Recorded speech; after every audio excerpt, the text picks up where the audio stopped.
खबरों का सिलसिला है, अब आप देख सकेंगे बिग न्यूज का प्रोग्राम हेल्थ केयर विद रिहा जट। अस्सलाम वालेकुम गाइस, मैं हूं आपकी होस्ट रिहा जट। नाज़रीन, मैं आपको बताती चलूं कि आज मैं अल-शम्स हॉस्पिटल में मौजूद हूं और मेरे साथ बहुत ही खूबसूरत शख्सियत मौजूद है, डॉक्टर अल-शम्सुद्दीन अहमद खान। इनसे जानते हैं इनकी जिंदगी के हवाले से कि ये डॉक्टर कैसे बने और यहाँ तक कैसे पहुँचे। अस्सलाम वालेकुम। वालेकुम सलाम।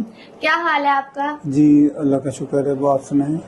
अल्हम्दुलिल्लाह, मैं भी ठीक हूँ। तो डॉक्टर साहब, आप हमें बता सकते हैं आपने ये फील्ड कैसे ज्वाइन की? देखें, ये फील्ड जो होता है ना, बेसिकली हम सोचते कुछ हैं, होता कुछ है। तो मेरे भी सोच कुछ और थी, लेकिन मेरे मुकद्दर में शायद मेडिकल का फील्ड था। तो जो कुदरत ने जो जिस शख्स के ज़िम्मे वो काम लगाया होता है वो करना होता है। सब्जेक्ट होता है साइंस का, उसमें बहुत ज़्यादा दिलचस्पी रखता था। तो फिर जैसे ही रिज़ल्ट आए तो रिज़ल्ट में बहुत अच्छे नंबर आ गए, सारा कुछ होते हुए मुझे मेडिकल में एडमिशन मिल गया। तो फिर मैंने ये मेडिकल MBBS कर लिया। तो बस ये मुकद्दर के खेल होते हैं, मैं तो ये कहूँगा। तो और इसमें भी फिर साइकेट्री का फील्ड, जिसे आप कहते हैं कि ये नफ्सियात, ये साइकोलॉजी नहीं बल्कि एक न्यूरो साइंस है, यानी ब्रेन की साइंस। हमारा ब्रेन कैसे बिहेव करता है, हमारे ब्रेन के अंदर मुख्तलिफ हिस्से होते हैं, वो आपस में कैसे एक दूसरे के साथ कनेक्ट किए हुए होते हैं। याद रखें, आपने सुना होगा, लोग कहते हैं कि जी इंसान अपना पूरा ब्रेन इस्तेमाल ही नहीं करता। एक मिथ है ना, कोई कहता है जी आइंस्टाइन ने 2% ब्रेन इस्तेमाल किया था। ये टोटल बात गलत है। हर इंसान अपना पूरा ब्रेन इस्तेमाल करता है। पूरा ब्रेन जब एक बात कर रहा होता है, जैसे मैं बात कर रहा हूँ, मेरा पूरे के पूरे ब्रेन के सर्किट एक तरह से कोऑर्डिनेट किए हुए हैं। तो ये एक मिथ होती है, पुरानी बातें हैं। Brain work as a whole. अच्छा, तो आपने इब्तदाई तालीम कहाँ से हासिल की? जी, मैं इसी शहर में पैदा हुआ था। तो मैंने ये गवर्नमेंट हाई स्कूल नंबर 1 से अच्छे A+ ग्रेड में मैट्रिक पास किया था। फिर मैंने गवर्नमेंट कॉलेज सरगोदा, जब भी कॉलेज होता था, तो यहाँ से अच्छी FSC की थी। वो भी मैं बड़े हाई स्कोर से किया था। मैंने MBBS अपना पंजाब मेडिकल कॉलेज फैसलाबाद से किया था। तालीम में तो आप इतने अच्छे हैं, इसके अलावा आपकी क्या हॉबीज थी? देखें, इसके अलावा मेरी हॉबीज़ ये थी कि मैं लिटरेचर पढ़ता था और खेल स्पोर्ट्स पे, मतलब मार्शल आर्ट मेरा पसंदीदा वो स्पोर्ट्स थी। तो फिर मैंने मार्शल आर्ट सीखना शुरू कर दिया 8वीं या 9वीं जमात में आके। फिर ब्लैक बेल्ट तक प्रैक्टिस की। फिर आगे जाके काफ़ी मार्शल आर्ट में प्रैक्टिस की, क्योंकि ये एक वाइड स्पोर्ट है जिसमें आप एक्टिव रहते हैं। और ये आपके काम भी बहुत आता है। तो कभी कभी जैसे पाकिस्तान में बच्चे होते हैं, कभी फुटबॉल मिल गई वो खेल ली, कभी हॉकी खेल ली, कभी क्रिकेट खेल लिया। तकरीबन सारे ही खेल खेले हुए हैं। लेकिन पर्टिकुलरली मैं ये कहूँगा कि मार्शल आर्ट में मैंने एक महारत हासिल की थी कुछ। अच्छा, इसके अलावा आपको एनिमल्स में कोई इंटरेस्ट है कि हाँ एनिमल पसंद है? जी बिल्कुल, एनिमल मैं पसंद करता हूँ। एनिमल ख़ासतौर पे डॉग और जर्मन शेफर्ड डॉग, वो मुझे बड़े पसंद हैं। बड़े वफादार होते हैं वो। और इसके अलावा परिंदे क्या वफादार नहीं होते? नहीं, परिंदे वफादार होते हैं, लेकिन हमें उनको कैद नहीं करना चाहिए। अच्छा, तो आपने पूरी दुनिया विजिट किया, तो आपके फेवरेट एक्टर कौन है? देखें, जो मेरा फेवरेट एक्टर है वो बेसिकली मार्शल आर्ट का स्टार भी था और उनका नाम था ब्रूस ली। ठीक है, ना आज तक कोई उस जैसा पैदा हुआ है ना होगा मार्शल आर्ट की हिस्ट्री में। क्योंकि ब्रूस ली जो था, उसने पूरी दुनिया के मार्शल आर्टिस्ट को चैलेंज किया था और वो अनडिस्प्यूटेड चैंपियन था।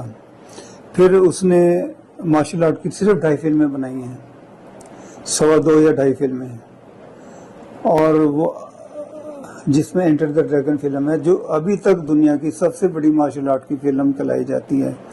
2.5 फिल्मों के बनाने के बाद ब्रूस ली की डेथ हो गई थी और वो लेजेंड बन गया था। लोगों ने 500 मार्शल आर्ट की फिल्में बनाई हुई हैं, लेकिन उनका नाम नहीं है कहीं पे भी। 2.5 फिल्मों के ऊपर ब्रूस ली। आधी फिल्म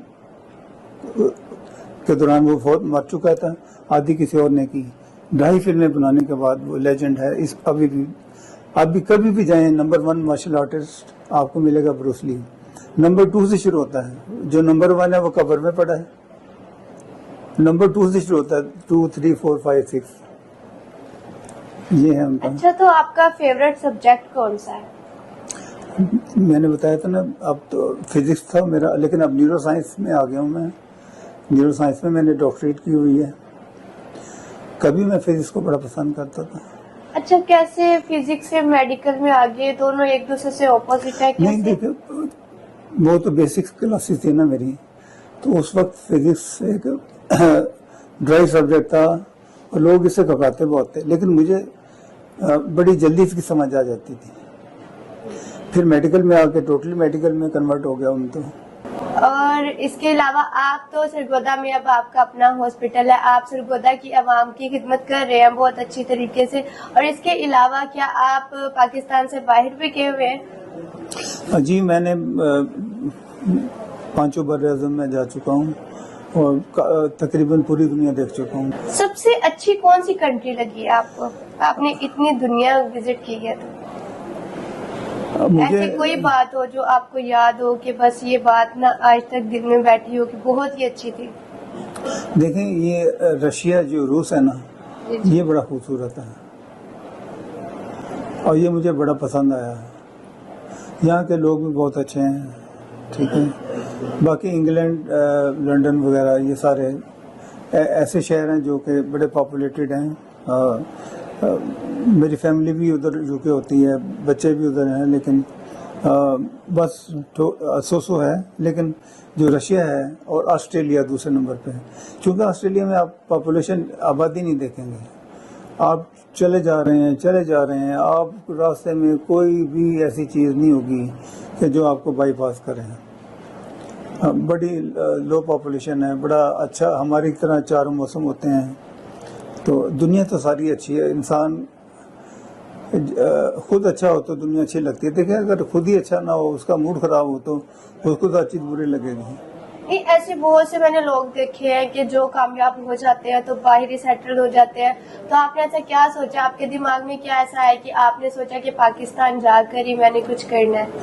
देखें, मुझे कुदरत का फैसला था और मैं मुतमईन हूँ। हम बाहर जाते हैं, हम अपना स्किल उन लोगों को देते हैं जो हमें अच्छा नहीं समझते, ठीक है। तो मैंने ये सोचा कि जो मेरा स्किल है या मेरा नॉलेज है जो मैंने गेन किया, मैं अपने लोगों को जाके तकसीम करूँ उन लोगों में, ना कि उन लोगों को जो हमारे मुल्क को पसंद नहीं करते, हमारे लोगों को पसंद नहीं करते, ठीक है। हमारे लोगों को घंटों वहाँ पे रोके रखते हैं, इमिग्रेशन के ऊपर एतराज़ लगाते हैं, ठीक है। तो मैंने ये फैसला किया कि ये जो इल्म है ना, ये मेरे मुल्क की अमानत है, क्योंकि मेरे मुल्क ने मुझे पढ़ाया और मेरे पर जो मेडिकल का खर्चा था मेरे मुल्क ने, मैं मकरूज़ था इस मुल्क का। सो मैंने यहाँ पे आके कर्ज उतार रहा हूँ, मैं कोई एहसान नहीं कर रहा, और ये मेरा फ़र्ज़ था कि मैं कर्ज उतारूँ। जी, आपने मेडिकल का तो जिक्र किया, तो मेरा ये सवाल है कि आपने तो पूरी दुनिया विजिट की है, पाकिस्तान के मेडिकल में और बाहर के मेडिकल में क्या फ़र्क है? देखें, पाकिस्तान का मेडिकल जो है ना सिस्टम एक थोड़ा सा काफ़ी पीछे है। पीछे इसलिए कि यहाँ पे किताबें ज़्यादा पढ़ाई जाती हैं, ठीक है। यहाँ पे कॉन्सेप्ट नहीं दिया जाता, और किताबों में जो लिखा होता है वो बच्चा या बच्ची रट लेता है, और क्या होता है कि वो ऐसा ऐसा वो इम्तिहान पास कर लेता है। लेकिन बाहर जो होता है ना, वो रिसर्च का बहुत ज़्यादा काम होता है। जब तक आप नई चीज़ें नहीं जानेंगे, रिसर्च के बारे में रिसर्च नहीं करेंगे किसी भी चीज़ के ऊपर, तो आप कामयाब नहीं होंगे। और इसके अलावा आपको पता है मौसम सरमा की आमद है, तो आप क्या बोलना चाहते हैं कि जैसे कि अब नज़ला, खांसी, जुकाम वगैरह स्टार्ट हो गए हैं सबको, तो इसके अलावा क्या और भी बीमारियां हो सकती है हमें? जी देखें, जैसे ये आपने बताया नज़ला, खांसी, जुकाम हो रहा है, اسی طرح کچھ ذہنی بیماریاں بھی جو ہے نا موسم کے ساتھ ساتھ بدلتی رہتی، ٹھیک ہے. جیسے موسم بدلتا ہے تو ہمارے موڈ جو ہوتا ہے نا وہ اس میں سوئنگ آتی ہے. گرمی کے موسم میں کسی کوئی بیمار ہو جاتا ہے، کوئی سردی کے موسم میں، کوئی برسات کے، کوئی باہر کے موسم میں، ٹھیک ہے. تو یہ ذہنی بیماریاں بھی جو ہے نا وہ ایک طرح کی وہ موسم سے ریلیٹڈ ہوتا ہے. جیسے سیزنل ڈپریشن ہے، بعض لوگوں کو سردیوں میں ڈپریشن ہو جاتا ہے، بعض کو گرمیوں میں ہو جاتا ہے. اسی طرح بہت سی بیماریاں جو کسی خاص موسم میں آ جاتی ہیں. اچھا، تو ان بیماریوں سے بچنے کے لیے ہمیں کیا کرنا چاہیے؟ دیکھیں، ان بیماریوں سے بچنے کے لیے جو روٹ ہے، جو طریقہ ہے پاکستان میں، وہ تو گولیاں یہاں پہ تو کھلائی جاتی ہیں. یہاں پہ ہمیں چاہیے کہ ریسرچ سینٹر بنائیں، آنے والی جو جنریشن ہے وہ ریسرچ کرے، ان کے ریسرچ پیپر پبلش ہوں. اب یہ دیکھیں چھوٹا سا ہاسپٹل ہے لیکن یہ کہ ریسرچ سینٹر ہے. یہاں پہ ایک امریکہ کی اسٹیٹ یونیورسٹی نیو یارک، اس کا پروجیکٹ ہم نے کمپلیٹ کیا 4 سال کا ریسرچ کا، شیزوفرینیا پہ جو تھا. اور اس میں پوری دنیا سے 25,000 پیشنٹ کا ڈیٹا لیا گیا تھا، جس میں سے اس ہاسپٹل سے 2,000 پیشنٹ کا ڈیٹا گیا. اور یہ دنیا کی سب سے بڑی ریسرچ ہے جو 2024 میں پبلش ہوگی. اسی طرح اس ہاسپٹل کے ریسرچ کے پیپر جو ہے نا وہ برٹش اور امریکن جرنل میں پبلش ہوتے ہیں، جو ہم ذاتی طور پہ یہاں پہ کرتے ہیں. اچھا، تو آپ کو جیسے کہ پتہ ہے اب فلسطین کی اور اسرائیل کی جنگ ہو رہی ہے، اس کے حوالے سے آپ کیا کہنا چاہتے ہیں؟ دیکھیں، فلسطینی بیچارے جو ہے نا وہ نہتے ہیں، اور جنگ کسی مسئلے کا حل نہیں ہوتی. یہاں پہ امن ہونا چاہیے، اور اسرائیل کو کم از کم جتنے بھی مسلم ممالک ہیں ان کو چاہیے کہ وہ اسرائیل کے اوپر دباؤ ڈالیں اور مذمت کریں اور مظلوم لوگوں کا ساتھ دیں. کیونکہ خون تو خون ہوتا ہے نا، چاہے ادھر بہے یا ادھر بہے، خون تو خون ہوتا ہے. تو ہمیں اپنے جتنے بھی فلسطینی بھائی ہیں ان کے دل کھول کے مدد کرنی چاہیے، اور اسرائیل کو بھی ہمیں روکنا چاہیے. جس طرح بھی ہو ان کو باز آنا چاہیے، بلکہ ان کے درمیان ایک ایسا معاہدہ ہو جس میں یہ امن سے رہیں، آندہ یہ لڑائی جھگڑا ہو ہی نہ. اور یہ تمام دنیا کے خاص طور پہ مسلم جو کنٹریز ہے وہ اور یورپین کنٹریز یہ کر سکتے ہیں بیٹھ کے، تاکہ یہ جھگڑا ہی ختم ہو، نہ ادھر سے لڑائی ہو نہ ادھر سے لڑائی ہو. تو یہی ایک بیسٹ سولوشن ہے. بل افسوس ہوتا ہے، دکھ ہوتا ہے کہ لوگ شہید ہو رہے ہیں، بچے شہید ہو رہے ہیں، ادھر سے بھی لوگ مارے جا رہے ہیں. یہ کچھ اچھا نہیں لگتا. یہ تو ڈاکٹر صاحب آپ سے اجازت چاہتے ہیں، پروگرام کا ٹائم بہت ہی کم تھا اور بہت ہی اچھا لگا آپ سے مل کر بات کر کے، اور ان کا میسج بھی بہت ہی اچھا تھا. انہوں نے یہی بولا ہے کہ دونوں ہی فلسطینیوں اور اسرائیل میں امن ہونا چاہیے اور دونوں کو مل کر آپس میں سارٹ آؤٹ کرنا چاہیے اپنا مسئلہ. ایسے ہی ہونا چاہیے کیونکہ جنگ حل مسئلے کا حل نہیں ہوتا. اپنی ہوسٹ کو دے اجازت، اور ویڈیوز کو لائک کریں، چینل کو سبسکرائب کریں اور کمنٹ کرنا مت بھولیں. اللہ حافظ.